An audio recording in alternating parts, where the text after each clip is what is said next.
Hello, everybody, and welcome back to another episode of Detonation. Today, I have Charlie Cam. He's a very, very special guest because he's so involved with this cultural experience in uh, curing senescence, battling against death, disease, aging, and all these other cool things that we like to talk about here on this show. So, Charlie Cam, welcome to the Detonation. Hey, thank you, Steele. Appreciate you inviting me here. No, that's absolutely fine, and we're really happy to have you here, and we're going to talk about a lot of different things. So you're an incredibly interesting person because you're an advocate of the longevity, escape velocity, life extension, super longevity, your big ones like cryonics. You've got that in the mix. You're a film award a guy. You won some awards, for your movie Undoing Aging, for example, where you argued that aging is a disease, anti-aging is a socialized sort of concept where aging is for everyone. So you've done a lot, and we'll go into more about who you are. But just tell the audience, who you are and the sort of your sort of motivations for doing some of these incredible feats that you've done throughout your life. Sure, yeah. Well, I guess my family, when I was being raised, we were really we were a blue collar family, but my dad had a big affinity for reading about science, and he kind of impressed it upon myself and my siblings. I was the youngest in our family, and they were substantially older, so I had like five adults raising me, and they always were pushing education, as a lot of families do, but it became a way for me to feel like I was getting praise from them, because every time I'd come home with good grades when I was a little kid, grade school even, they're all like, "Oh, great job, Charlie," and then it would just reinforce it some more and more. So I had really good scores, really high grades in grade school, and I was lucky enough to get accepted to something called the Gifted Center in the city that I was growing up in, which was Chicago. Because we came from a rough neighborhood. There's no way I would have got in, but luckily they had this program, and in the program they actually started to teach us things about philosophy and psychology, and also how to sing and how to play instruments, and then they had us doing performances.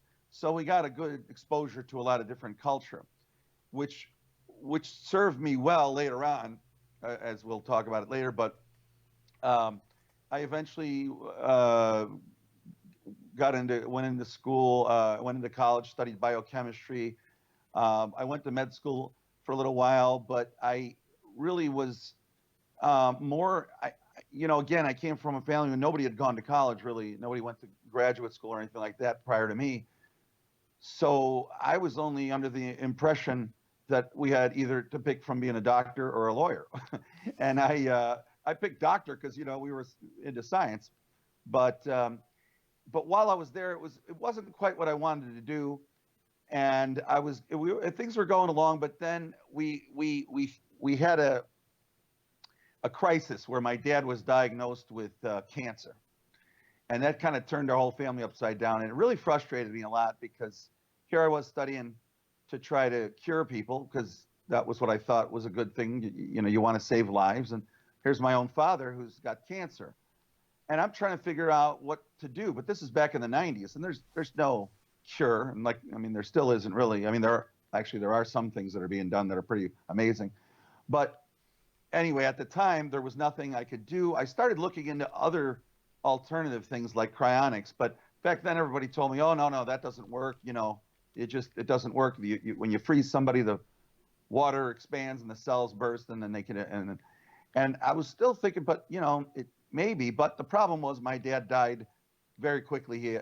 He died the following year, so it really frustrated me, but it also motivated me quite a bit to think, why aren't we a lot further ahead with ways to not have to die, or at least extend our lives a lot longer? Because it was so frustrating and sad. And I know everybody goes through that, and I would have given anything to not have to have that happen. So I feel like I wanted to spread the word for all the different types of technologies and futuristic technologies that are coming, or that were coming up at the time. And I started looking into different organizations, and I found out there was one called the World Transhumanist Association, which was an organization that dealt with futuristic technologies. And I started looking into them, and I found, and I was getting more exposed to other authors like Eric Drexler, who wrote Engines of Creations, and he talked about a lot of futuristic technologies in that book. And then I came upon Ray Kurzweil's books, which really I thought was the most amazing book I ever read, which was the first one was The Age of the Spiritual Machine. And he talks about things like exponential growth of technologies, and how these different exponential growths of different technology will contribute to saving us and saving lives, improving a lot of new things that can help us and help our world from a lot of the suffering that it goes through now. So, and as I was getting more and more into that, I saw that this organization I'd heard about, they had conferences internationally. Every year they held a different conference somewhere around the world, this Transhumanist Association. So I thought I'll go check one out, and I eventually did. I went to Caracas, Venezuela in 2005, and it was hosted by a friend and another MIT graduate, as was Ray Kurzweil, Jose Cordero. And I went down there, and they talked about a lot of amazing things, like gene therapy and robotics, nanotechnology, and stuff that I'd learned about by reading these books, but now I'm listening to people actually on stage talking about it. And it really is a powerful moment when you can hear people actually saying it as opposed to just reading it. And I thought, wow, you know what? That was a pretty good conference, but boy, if we could do this in a big way, we could really spread the word for a lot of people that can expose them to ways to save lives, save their loved ones, just like I could have done maybe for my dad. So I had contacted their organization to see if it was possible to host one of these conferences in Chicago. And they already had something booked for 2006 in Helsinki, Finland. And I said, well, what about the next year? And they said, well, that's still up in the air. We'll see. We got a bid from Madrid and another one from Uganda. And I thought, oh, that's interesting. Well, and that was the year of 2005. I knew that was the year that Ray Kurzweil was going to come out with his next book, which was called The Singularity is Near. And in that book, he describes something called the singularity, which if you take exponential growth of technology and you plot it on a graph, and you start it as far back as you want, you'll see that it keeps doubling over a period, over shorter and shorter periods of time. And by putting this on a graph, he could predict things. He could say, well, if computers are such power, then this could happen, and this could happen at this point and this point. So in the year, for example, in the year 2000, in his Age of the Spiritual Machine, he said in approximately 7 to 8 years, chess programs will be able to defeat grandmaster champions. And at the time, Kasparov was the grandmaster champion of the world. And he says, no, yet that can't happen. And Kurzweil says, he says, well, I'm not, I'm just telling you what I'm looking at on this graph here that shows that these are going to grow, that the computer powers will double. Well, sure enough, it was about exactly 7.5 years later when IBM came out with Deep Blue. And that was a chess program that beat Kasparov, and it beat him resoundingly till Kasparov stormed off stage. And then he finally came back, and they said, well, what do you have to say? He says, well, I stand corrected. And then the press came away from that saying, well, it looks like Kurzweil knows more about computers than Kasparov knows about chess. And he made Kurzweil made a lot of other predictions in his book, and people have assessed the amount of his accuracy, and they said it's somewhere close to 90% of accuracy that he's done from his predictions based on computational growth and what he calls his law of accelerating returns. Anyway, so I was so impressed with Kurzweil that I was just a big fan. Like if you're a fan of Elvis, I was a fan. I was like the nerd who was a fan of Kurzweil, right? So to me, anything, I was just waiting for his next book. And like I said, he was coming out with a book in 2005 called The Singularity is Near. I ordered an early copy, paid extra just to get it. When I got it, I mean, I was, you know, when you're passionate about something, I just went crazy and I read it all like in one night or maybe 2 nights. But I remember I was just like, oh my God, this is great. This is a profound book. Everybody should read it. But I know no one that I know is probably going to read 600 pages. That gets a little technical. So I thought the good news was I have a background not only in science, but in music. That's where coming back to that part where I told you early on when I was in that gifted school where they taught me music. And we also learned when we were doing performances, it was Gilbert and Sullivan. That's what we would perform, Gilbert and Sullivan plays. So I was familiar with a play called The Pirates of Penzance, which had a song called I Am the Very Model of a Modern Major General. And it had a lot of words in that song. And I knew that if maybe I took Ray's book, synthesized all the important points, and turned it into a song, that maybe then people would, you know, they'd listen, because people listen to songs more than they read books. So that's what I did. And when I read his book, I saw that he coined a term called the singularitarian, which is somebody who ascribes to the tenets of the singularity and bases their life on knowing that the singularity would be coming. And we'll describe that a little later. But when I saw that word singularitarian, it had kind of a lyrical flow, and it fit the same as modern major general. It kind of goes up and down the same way. So that was it. I sat down that night and I wrote this whole song out called I Am the Very Model of a Singularitarian, combination transhuman, immortalistic stropian. And I went on for all these verses, and I described everything about how we can live indefinitely and all this good stuff, which is what he talks about in this book. And I put that out on the internet. It found its way to his company, which was in Boston. It was called Kurzweil Technologies in Boston. And it turns out Ray liked the song. And I was invited to meet Ray. And I said to Ray, I said, hey, you know, I loved everything about your book. I would like to put together a conference in Chicago. And the World Transhumanist holds a conference every year. Would you be my keynote speaker if they would agree to let me do it? And he says, oh, yeah, no problem. He was very generous.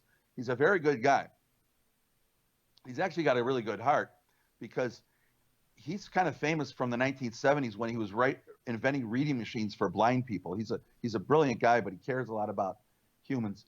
Anyway, he was happy to say he would do that. So when I contacted the WTA again, the Transhumanist Association, I said, hey, look, I want to host this conference in Chicago. And by the way, I got Ray Kurzweil to agree. Well, they love him too. They were big fans of his, and they never had him at any of their conferences, and they'd have conferences for over a decade. So I got Ray as my keynote speaker, and then I started getting a lot of other people in the whole life extension community, like Aubrey de Grey and Peter Diamandis and Martine Rothblatt and Marvin Minsky, a lot of brilliant people that were into life extension. And they were all happy to come because they saw that Ray was going to be a speaker. It was kind of like, you know, a domino effect. And the funny thing still, though, was I thought, again, like everybody loves science, right? I mean, doesn't everybody love science? No. Apparently I'm the only nerd around. So I still was having trouble selling tickets. But I figured, you know, maybe if I got a celebrity, then people would come. And I thought, but if I get a celebrity, it's got to be the right for this demographic. So I started thinking, who would be the right celebrity? You know, it had to be, I didn't want a show where humanity kills itself or, you know, terminates itself. So Schwarzenegger is kind of out. But I was thinking about, you know, what TV show or movie, you can answer this one because I've been talking too long already. What TV show or movie showed humanity where it didn't destroy itself, but it went on, you know, to... Well, that would have to be Star Trek. And Oh, you're so brilliant. That's correct. And who's the epitome of Star Trek? Well, that's William Shatner, isn't it? That is correct. Ding, ding, ding. You got it right both times. And so I got a hold of his agent, and I said, hey, listen, I'm holding a conference in Chicago with a lot of great scientists, and I'd like to have William Shatner come. And he goes, hey, listen, he's not coming to your conference. I said, no, it's a really good conference. Why won't he come? It's a great conference. He says, he's not going to come. I said, no, we got great speakers. You know, we got Ray Kurzweil. He's a really good speaker. And the agent's like, wait, you got Ray Kurzweil? I go, yeah. He goes, let me get back to you on that. And then sure enough, he called me back like next day or whatever that was. And he says, yeah, listen, Shatner's a big fan of Ray Kurzweil. He'll do the conference. Wow. That's huge. That was, well, needless to say, when we put his name on the billing, we sold out pretty quickly. And it was a 3-day conference in Chicago, and I held it at the Field Museum. We were surrounded by dinosaurs talking on stage about futuristic technologies. So that was a really fun contrast. And, you know, because I knew that I was the MC, I was hosting it on stage and everything. And I knew that I was going to bring Ray out on stage. So I took that song that I did and I made a music video for it. And you could find it on YouTube. It's called I Am the Very Model of Singularitarian, like I said. And I used that to bring him out on stage.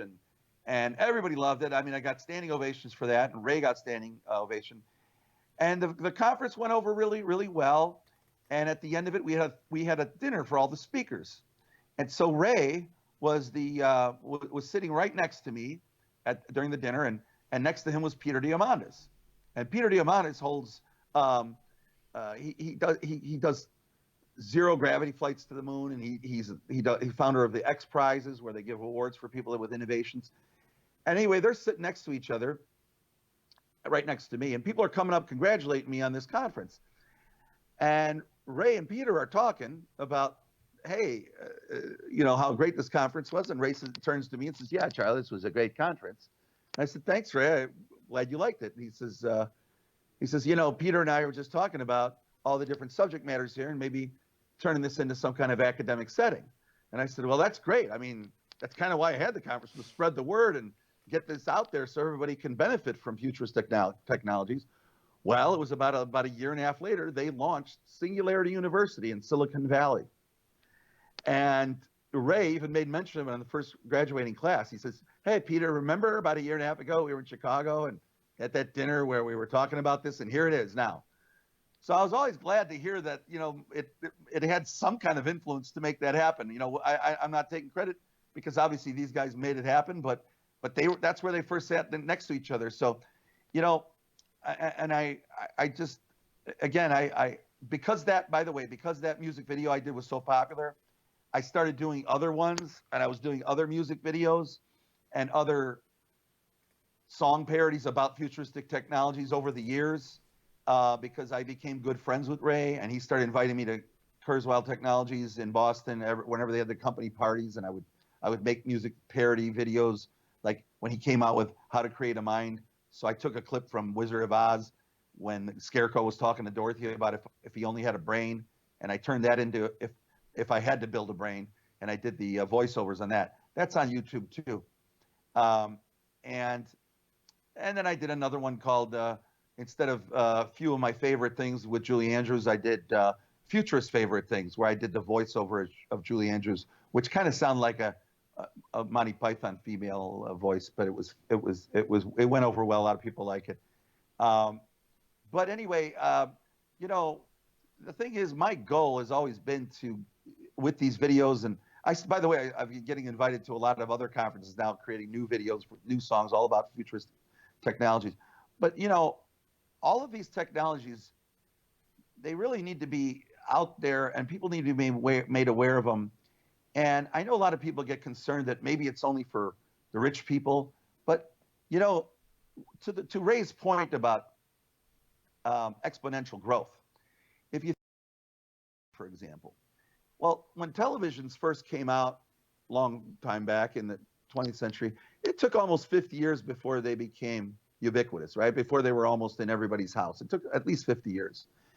But when cell phones came out, it took only about 10 years, because by then our technologies had advanced so much, and that's part of what Ray talks about, this exponential growth. And by the way, when technologies come out, just like, let's look at cell phones, they're usually, like the first cell phones are big and clunky and they don't work very well. But after several iterations, they become very sleek and very good at their job, and the price point comes way down. Because I remember when the first cell phone came out, and I think I got one. It was a big clunky brick, it was like ridiculous, and it wasn't very good, and it was very expensive. But nowadays, cell phones are pretty much affordable for most everybody. So that is the same thing with a lot of technology. That's why I feel bad when people start to worry that, only the rich are going to benefit from this stuff. That's not true. And another thing that I am always concerned about, people that are maybe concerned about these new technologies, like, we're a little scared of it or worried about it. It's there to benefit people, to help them. I mean, when I think about my dad and how much I wish he was back right now, my goodness, if that technology could have saved them, maybe the treatments they have now could have, I would have given anything. So I think people need to think about that before they maybe are against any kind of newest technologies or anything, because these are things that can save us a lot. Yeah. Go ahead. Yeah. So that's a really good summary of your growing up in Chicago. I mean, Chicago is a big city. I mean, it's a what do they call it? The Windy City, right? Oh yeah, Windy City. The Windy City, yeah. But growing up in Chicago and then doing these conferences and meeting Ray Kurzweil, it sounds like a very I mean, life is linear, but you're on an exponential journey, if you know what I mean. And to your point. Yeah, and if you're talking about the television and comparing that to the mobile, when the television first came out, it was just a broadcasting machine. The mobile phone is now an everything machine. It is a television. Yeah. It is a messaging device. It's everything in one. So even though its first iteration was a single use, a single device mechanism, now it's evolved into an everything machine. So for example, the Neuralace that we're looking at, you built that wonderful song about how I build a brain. The Neuralace, for example, that's that's the first big and clunky mobile phone. So what they have now. Yeah, so what they're looking at is this groundbreaking technology is the big and clunky mobile phone, and that will only accelerate. And once we are able to use that sort of technology to enhance ourselves, then you get that accelerating returns happening even faster. Like, as you said, because most people think linearly. There's a linear projection because of time itself. So time is actually is misunderstood, because time is actually running at different rates and different speeds across the universe, depending on gravity and a whole bunch of other factors. That's right. Yep. But our human experience, discounting the fact that our toes are running quicker or slower or whatever it is to our heads, but our human experience is that time is just something. You wake up at 6 a.m. in the morning, you go to bed at 8 p.m., and that's your experience of time. It's this linear projection. But in technological terms, that's not what we've been experiencing as a human species at all. That is far removed from what we've been experiencing as a human species, and what we've been experiencing in the last since the two big ones, I guess, was Francis Bacon with the scientific the scientific rationalism, and then electricity was the other huge innovation, which enabled the Turing computer.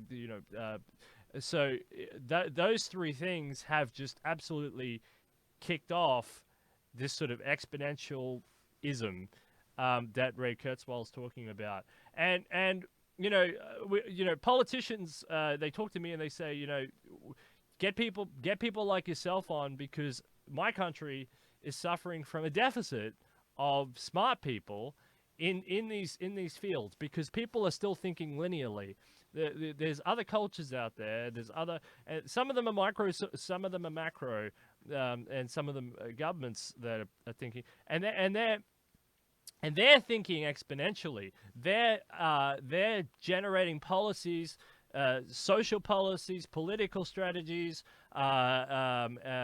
linguistic and security measures that are all based on exponential thinking. But the population seems to be stuck in a sort of linear thinking mode. And that's okay as long as the technology continues to be churned out on a consumer level that they can adapt to as if it was natural change. So you mentioned the mobile phone, for example. The humans have still not yet recovered from the internet being released. It's such a powerful tool. The mobile phone is probably advancing a little too quickly. If you look down the street, everybody's glued to their phone, and it's not some conspiracy theory based on on this idea that it's beaming out a blue beam, like a blue frequency wave that makes you addicted. It's because technology is almost indistinguishable from magic, and because we are sort of our primitive sort of Darwinian brains are looking at these devices that are enhanced in technological magic. We're becoming addicted. We're becoming addicted to the magic of the technology, and that is only going to get worse. It's only going to become more of a sort of distraction, more of a headache in that way. But these are also really good inventions because people who can utilize them, whether they're government scientists, corporations, or other, can use the new tools in order to make new scientific breakthroughs and new discoveries and have new technological change going forward into the future as part of this accelerating returns. Oh yeah. No, I look, I think you're right about all that, and it's all a matter of kind of perspective in a way, because people say, oh, we're all looking at our phones. People walking, down the street, or you, like, for example, in Chicago, we have a train system that gets us all over the place, right? Like the subways. And if you go on there, you see, oh, everybody's just got their phone in front of their face like that, right? But let's think back. And by the way, let's think back for a second, because it's generational. Because if you go and look at some old movies from the 1950s or any clips, and you see whenever 50s, for whatever, well, they were sitting on their buses and trains, and what did they have? Newspapers. They're all sitting there staring at a newspaper. And by the way, what is a newspaper? It's just information, right? What is the phone? People are looking at their information on the phone. Now, people will debate and say, well, yeah, but the newspaper, that was news. Well, let's debate a little bit further. Well, it depends what you're reading, right? You could be reading the day's politics, or maybe you were looking at the astrology, or you were looking at the sports, or you were looking at the comics. That's what a newspaper was. That's what your smartphone does for you, except because technology is advanced, you have more options. So we don't know what they're all staring. We kind of generalize that in a way as if it's bad, but it's no different than previous generations. They just stare at newspapers. We just happen to have a better version of a newspaper. So it's silly to me when I hear people put that down and then they ignore the fact that humans love to absorb new information. That's kind of why we explore going from Europe over to the New World as America. That's why we're looked, to go to the moon. We love new information. That's kind of how we thrive. And by the way, you talked about your, Australia and the country. It's a sad thing because from everything I hear, Australia's a beautiful country. I've not been there, but I'm waiting for you to invite me. But but what I will say from experience in the United States, a really foolish thing that they did in this country under George W. Bush, because he was afraid of offending people that were about embryonic stem cell research, he put a moratorium on it for years. Well, it didn't stop the science. All it did was make it flourish everywhere else. And then, United States literally fell behind for almost his 8 years, or at least 4 years, because it flourished in Germany and in Asia and everywhere else. So to be against these technologies or try to stop them on a local, national level is kind of detrimental to a country's own economy, as well as just their innovation and everything else, and also pushing smart people away. Like you said, if you don't have enough smart people, it doesn't help. So it's good to not have that kind of stoppage of things. It's like this notion of a brain drain. When you put a moratorium on it, I mean, these people want to continue whatever the science is, or whatever they're just going to brain drain to wherever the law allows them to do it.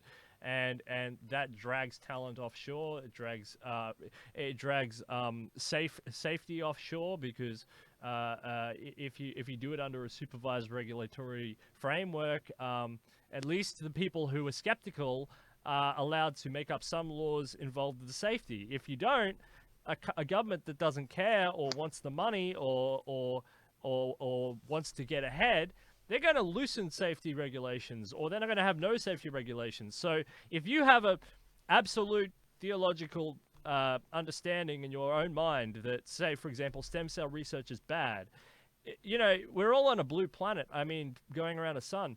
I mean, if it goes over to the other side of the planet, you're effectively condoning that behavior. That, okay, but just because it doesn't happen in this geographic area, it's okay that it happens here because it's not in my backyard, unsupervised, unregulated, and very unsafe.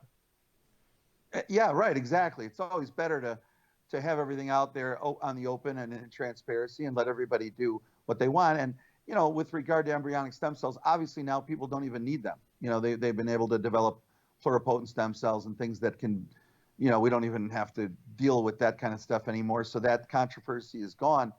I know we mentioned cryonics a little bit earlier, and yeah, I'm a member of a cryonics company where they, when you die, they cryopreserve you.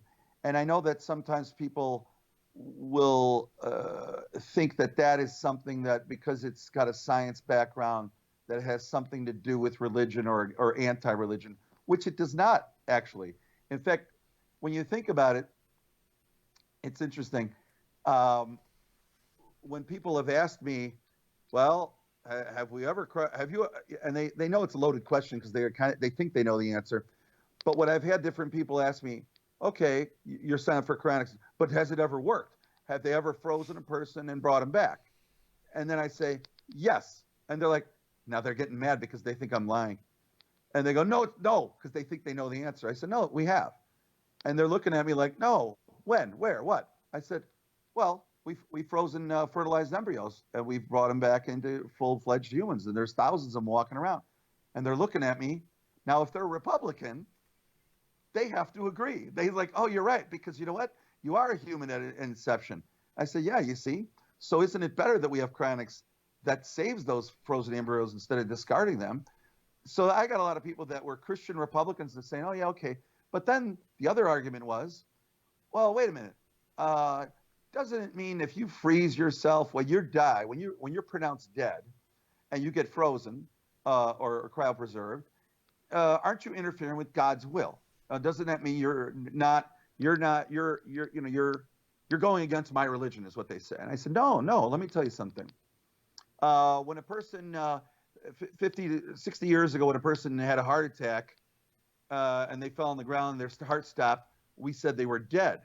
But maybe 50 years ago, right after the defibrillators were invented, well, when a person fell over and had a heart attack, we used the defibrillator. Was that interfering with God? And people say, like, oh, no, not really. That was just science.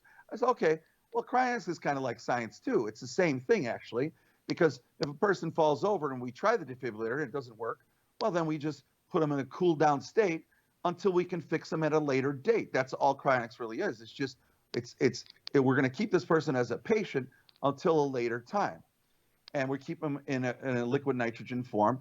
And then people say, yeah, but that's interfering. I said, well, that's not interfering, because here's the thing. Just like defibrillating wasn't interfering, cryonics isn't interfering. Let's say someone that's very religious, we cryopreserve them.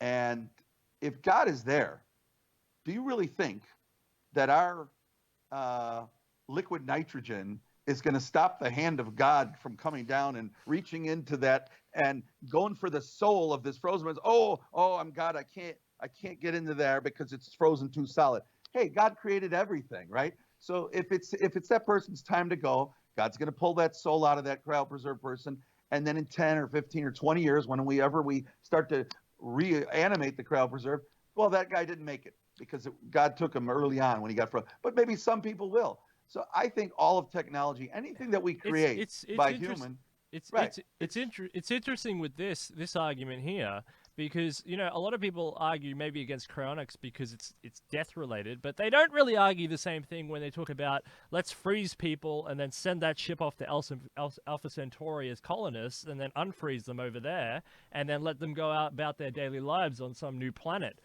They don't argue against that. I never hear that. Do you ever hear that they say, "Oh, it's immoral that we put people in cryogenesis and send them off at light speed to another"? They don't. I don't hear that argument. I hear, "Oh, it's a very good way to get people from A to B." Oh yeah, well, that's a lot of this is just because, unfortunately, like everything else, it's just a lack of information or misinformation. Cryonics. The idea of using cryonics to send people across to anywhere to the universe is kind of look. I'm actually a member of like here's my little cryonics medallion.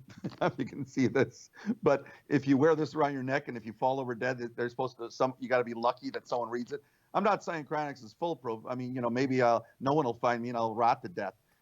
But what I'm getting at about this cryonics thing is cryonics is a good idea if you want to use it for if you're gonna if you can't be cured of whatever the disease is now, but we know the way technology is growing that we're probably going to have a cure for almost every disease in the next 20 years or maybe 30 years. It's not going to be hundreds of years because we are in an exponential growth.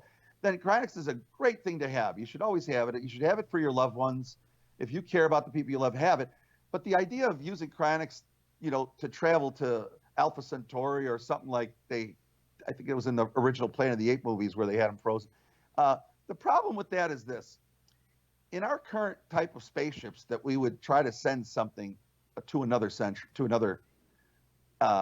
galaxy, or not even another galaxy, let's just say it's another constellation, another space, another constellation or something in not that far off, it would still take, thousands and thousands of years to get there. Now, if that's the case, how cumbersome and ridiculous is it that we're going to freeze someone and send them there when we know probably in about 10 to 20 by the year 2045, according to Kurzweil, we as humans will have by far merged with technology. We'll most likely be in cyborg type bodies. I mean, this is getting out there, but it would be much better for us to wait until we're some composition of nanobots or something, whatever we're going to be, to have that travel where we're not affected by all the radiation and everything else, and travel at the speed of light or some time warp. I'm glad you bring this up because I've actually always wondered this when I have talked about Mars or Moon colonization or heavy industry in space and all this other stuff, and it's like with accelerating returns, and the human species starting to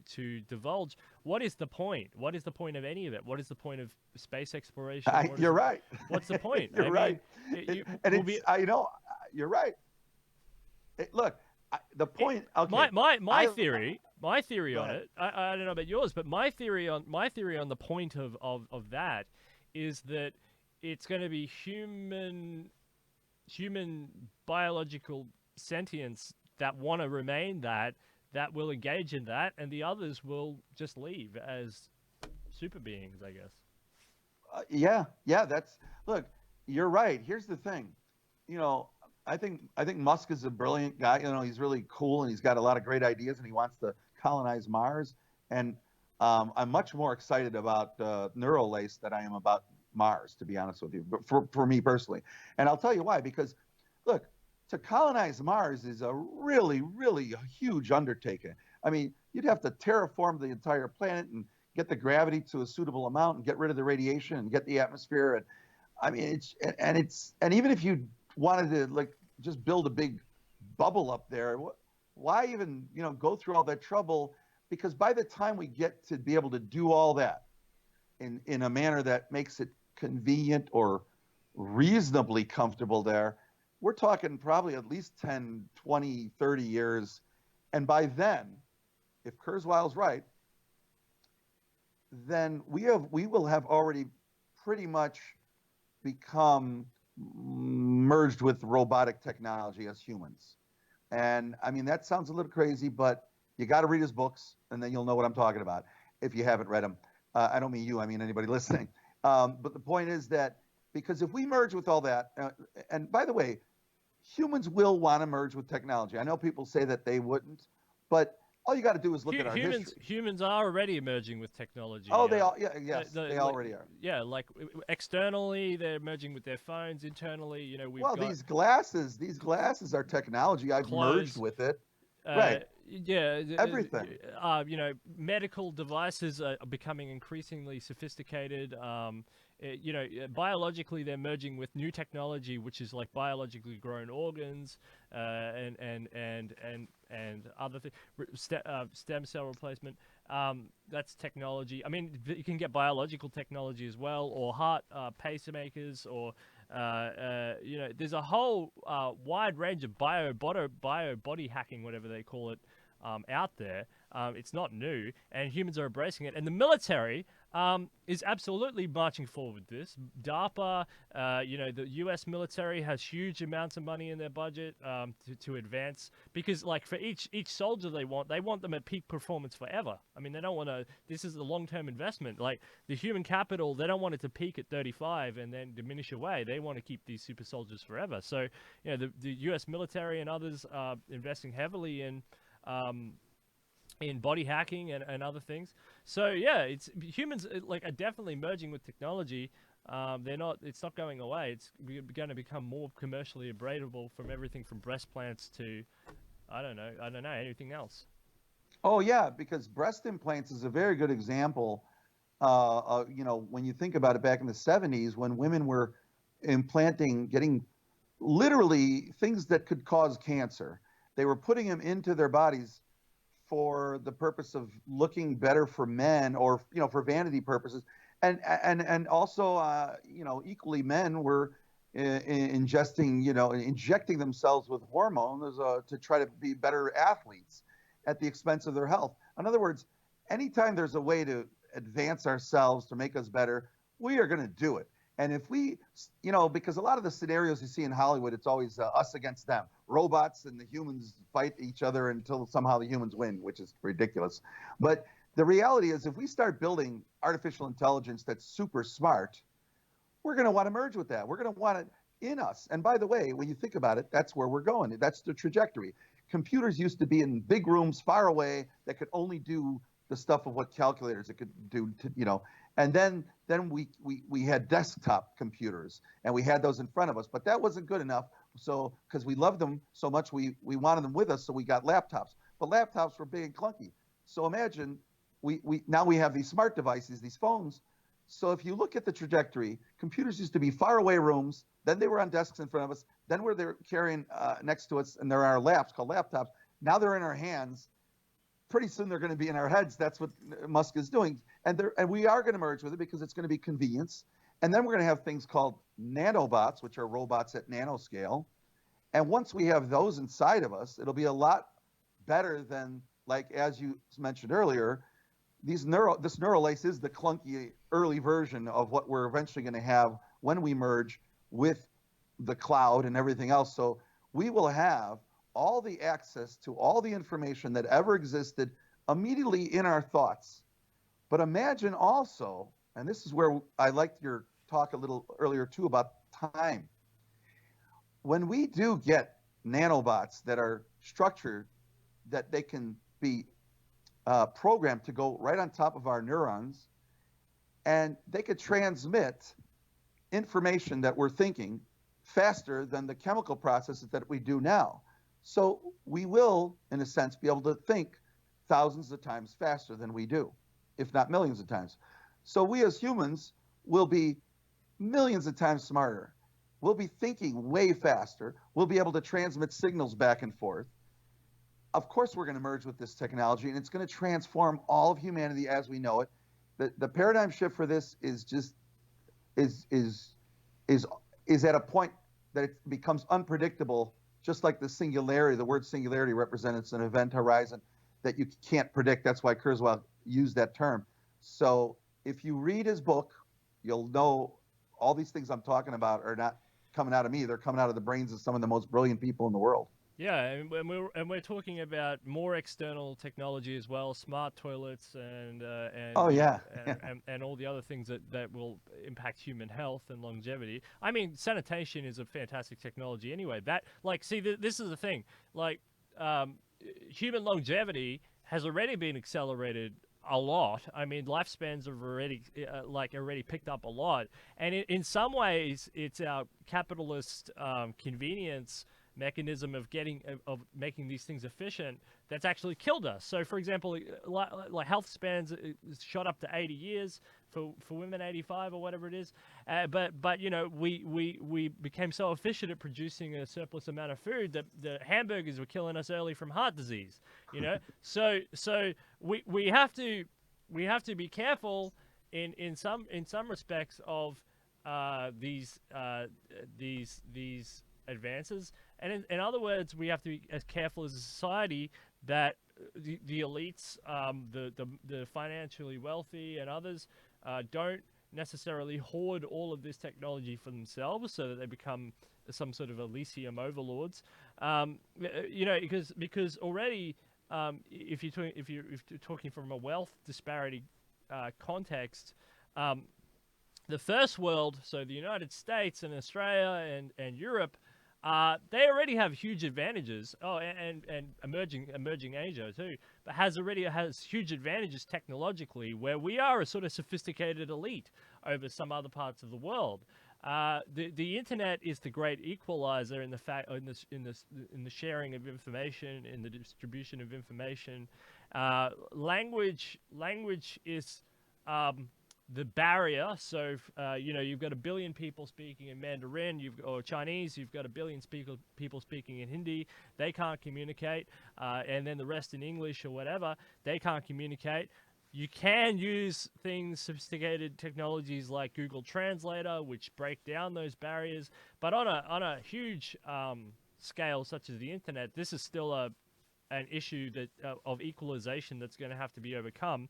So the internet has been a huge sort of technological equalizer, but it doesn't necessarily mean that with the current system of property rights, with copyright law, with jurisprudence and the judicial system that's been set up, that elites won't have the ability to hoard some of this stuff. And so if you know the old guard of say socialism or communism or whatever, even right wing or centrist, you know, distribution mechanisms of capitalism. You know, they're talking about Medicare, Medicaid, and yeah, but we also have to start. I think I want to hear the new brand of politicians from the right and from the left start talking about the equal distribution of technology as a human right, and information, and more transparency on some of these issues, because I don't want to see chunks of the general population, for example, not having access to nanobots, not having access to some of these technologies that would greatly improve human life, human health outcomes, and you know, help to you know, expand on these accelerating returns promised by Kurzweil and Drexler and others. Oh, I agree. I want everybody to benefit. I mean, you know, like I said, I felt so bad when my loved ones or my dad died, and I see other people's loved ones dying, and I think there's so much technology could benefit so many people. Uh, but I do think, like the example I gave before, when cell phones first came out, they were clunky, and then they eventually became good. But the price point also came way down. And also, when the cell phones first came out, they were thousands and thousands of dollars per phone, and it really was only for the elite. But it only took about 10 years for it to come down, so almost everybody has them. Same thing with television when it first came out. But television, like I said, took 40, 50 years. Cell phones, 10 years. So any of these newest technologies, like a nanobots or something like that, um, that won't take. That'll be also because of the acceleration of technology. What it also means is the acceleration of the price point coming down. So those kind of technologies won't. They might be in the hands of the elite for a year, but then after about a year or so, it'll come down so cheap that it'll be around for everybody. what we're going to have is called the economy of abundance, which goes to your point of why we've got obesity now. You know, it's funny if you think about it. Hundreds of years ago, more people died from starvation. Nowadays, more people die from overeating. That just shows you how far advanced we are. We've actually got to the point where it's better for people to they have to physically go on a fast, right? I mean, that's become like intermittent fasting now. What's that? Well, that tells you how successful we've become as a species, that we can overproduce so much food that we have to now avoid it. So, you know, food is really relatively cheap when you think about it. How hard was it for cavemen to have to hunt and worry about getting killed? Now you don't even have to leave the house thanks to, you know, Amazon or Uber or whoever is sending you food. So, I mean, the concern that it's going to be hoarded by the rich doesn't really concern me, because even if they try to, they can only do it for a little while. It'll spread very quickly. Everybody will figure out how to use it. It's kind of like what happened to the music industry, for example. Yes. Music industry. Remember, it was dominated by only a few corporations, and you had to spend $20 to buy a little plastic CD to hear your favorite song and deal with the other 19 songs on there that stunk. And the funny thing is, all of a sudden, kids figured out, hey, we can make these ourselves, and we could download these with Napster, and we could do whatever, and we're not paying you any more money. And that brought the entire industry to its knees. And technology will be the big democratizer, and you'll see everybody will have access to all these good things. And when we do have a spread of nanobots or neural lace or whatever, you know, whatever it is that makes us all super, super intelligent, we'll all know how to be very successful. And because we are mass producing things with things like molecular manufacturing devices, which is something that is being worked on by people, where you can pretty much make anything you want. Because if you think about it, everything's made up of atoms or molecules. So that means we should be able to take apart anything and turn it into anything. A lot of this stuff is coming, and it'll be around for everybody. And it won't be the elites against the poor.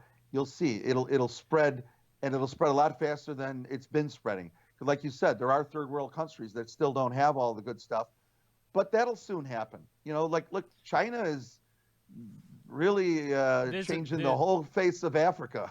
There's an accelerating returns within countries as well. Countries that used to take 200 years to develop, developing in 20 years. You know, so countries are on this trajectory as well. I mean, we've lived through it, and I know you've seen a lot more than I have, than especially change post-Soviet countries, for example, Africa. Yes. Is, you know, there's a bit of Sahara up there that's still yet to develop, but it's mostly changed dramatically in our and like in the last few minutes. Actually, can you just talk about Transcendent Man 2009? I know that was a huge thing. It was very successful, and the Singularity is Near movie. Could you just talk about that, because that was incredibly cool? Oh yeah, so that movie was so Ray had written his book, The Singularity is Near, and a fellow director by the name of Barry Ptolemy had gone to Ray and said he wanted to do a documentary about the book and about Ray, and so he was putting it together. And then it was right around the same time I was holding my conference in Chicago, and he came to me and wanted to know if you know, I'm doing this documentary about Ray. Can I take footage there too? And so I said, yeah, of course. And he got a lot of footage from my conference, which included, of course, Shatner, he was well, the most famous person in that movie. And so, you know, that was because I gave him all the footage that he wanted from all those, because there were a lot of good speakers that he used in the film, and a lot of them were from my conference, but particularly Shatner, I know that was from there. So, you know, that was part of how I helped that film come together. But that was a pretty good film, and that was really talks about Ray. It interspliced his personal life with all of his ideas. I would recommend it to people. There was another movie that Ray did called, a lot of people don't see it, it was called The Singularity is Near. It was a movie, and it was produced by Martine Rothblatt. Martine Rothblatt, who happened to actually be one of my speakers at my conference. Martine Rothblatt is the person that invented the the Sirius Satellite Networks, that whole company. She's like this brilliant genius person who not only created that, but then also created United Therapeutics, which is a $1 billion company. And she's a big fan of Ray, like I am. And so she produced Ray's other film, which was a docudrama. It was starring that actress Paulie Perrette, who's famous from, I think, NCIS or one of those shows. And what it was about an avatar that keeps getting smarter and smarter, and then it claims consciousness, and it wants human rights. So it contacts Tony Robbins to teach it how to be smarter or to be more human-like. It's actually a very fun, interesting docudrama because it cuts back and forth from the dramatics of these robotic or this AI claiming consciousness, and then it goes to people that were knowledgeable like Ray and other people in the field talking about AI and about how society is changing. So if you ever get a chance to get to watch that, I would recommend that. And the funny thing was, when Martine, who I'm friends with, and like I said, she was at my conference, she wanted to put my song, I Am the Very Model of a Singularitarian, into that movie, which I said, oh, yeah, of course. I want that in there. It'd be great. And but they didn't. They liked it, but they said it was a little too bubbly, because it was it's a Gilbert. So I am the very model of a singularity. They wanted it a little darker, so I rephrased it and I did the voice like Darth Vader. I was like, I am the very model of a singularity. And when I did it that way, they loved it, and they put it in the film. So those are just, like I said, you wanted me to tell you about those, but those films are actually out there. I would recommend them. They're fun, but they're educational. Yeah, no, that's brilliant. I've seen both of them, and I've thought they were really good. And yeah, so no, I really like those. So thank you so much. And I think you undersell the Darth Vader voice. I think it works really well at the end of that movie. I think it's really good. Oh, you heard it? Okay, cool. Yeah.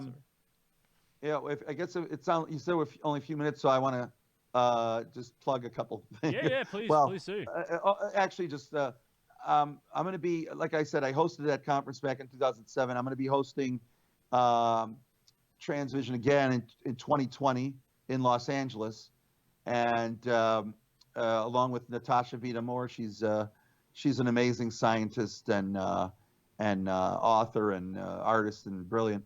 And anyway, right now I know we've got Ray Kurzweil confirmed to speak, as well as Martine Rothblatt and Aubrey de Grey. A lot of people are in the life extension community, but we don't have the date yet, but it'll be in Los Angeles. It'll probably be around September. If anybody's interested, look into that. I know you had Kate on the show, Kate Levchuk, talking about it. She mentioned it. Yeah, absolutely. When you interviewed her, she waved. She said I remember watching your show, and she waved, "Hi, Charlie." She was waving at me. So, hi, Kate. How you doing? Anyway, it should be a great conference, and I hope people, if they're interested in this kind of stuff, they should come out, because it's incredibly informative, and it tells you how you can, benefit from all these advances, and it even tells you how and where to go to and who to go to. So, yeah, that's that. That's absolutely brilliant. I only have one more question for you that I want you to answer, and it's kind of this idea that is transhumanism a religion, or is it a philosophy, or is it a religion? Because Francis Fukuyama said it's the most dangerous idea in the world. A lot of people put a lot of faith in it, like they do with religion, although it's based on reason and science. Is it a religion, or is it empirical, conscious thought of reason? Well, I believe it's a philosophy. I don't really think of it as a religion. I mean, I guess anybody can interpret it however they want, but for me, because it is based all on science, I never think of it as a religion, because, I mean, if you look up, religion is the definition is that, it's called acceptance without proof, if you want to call it that way. Now, this is, while you can say, but look, what about, for example, cryonics? Is there proof that works? Well, it's not saying that it's that it hasn't been proven. What we're saying is that if you look at the trajectory of science, there's a good chance that it will work. So I don't look at it as like, oh, I have faith that it's going to work, because as a scientist, I know it may not. Maybe something will go wrong. But because I do see that science is growing exponentially, that there's a good chance that it will work, that we will be able to undo the freezing process. And by the way, they've already corrected it, because when they first started cryopreserving people back in 1967, when they first cryopreserved the first person, they did a straight freeze where they just put them in liquid nitrogen. But in 2004, they started using certain biodegradable cryoprotectants so that there's absolutely no freezing damage. And now it's called vitrification. It's not called freezing anymore. So there is a trajectory of improvement. And so for me, to answer your question, no, I don't think of transhumanism ever. I've never thought of it as a religion. I always thought of it as just science advancing to help us. A philosophy with hypotheses built in, and some of them unproven, some of them proven, and some of them having standard evidence. Which is what science is, right? Yeah, absolutely. So yeah. That thank you so much for coming on Detonation. I really appreciate it. I really appreciate you taking the time to come on this show and to talk to me and engage with me on some of these subjects and answer some of my burning questions. So thank you so much for coming on. Well, thank you for having me. I really appreciate it. It's always fun talking to people that are into this stuff. It's just it's exciting. Well, yeah, it's exciting. It's exciting, and it's happening now. And you know, people aren't talking about it. People don't know about it. And you know, I want to be at minimum engaged, at least in some way, with some of the exciting you know, advances and community and everything else that's involved in the whole process. Yeah, and I think it's sad that people maybe get a bad impression of transhumanism. And by the way, the term itself doesn't mean, I mean, it's great that there's a term like that, but I mean, it's really about helping people. That's really what it comes down to. I mean, all of science is always about either making life easier or making health better. I mean, I've never thought like, this is some evil thing or evil people. I always think, at least for me personally, everything I want to do and everything that I get involved in is to benefit, to help. That's why I never see this as I never see like religion versus science. I think, you know, because the basic tenets of all religion is about love, and really so is science. I mean, you want to help people. That tells you must at least care, if not love them. So I don't know why people debate that so much. You know, science versus religion. To me, I think it's totally compatible if you want. You know, depends what what your view is. All right. Charlie Kemp, thanks for coming on Detonation. All more coming all your way, all this week. Thank you very much, Charlie Kemp. Bye.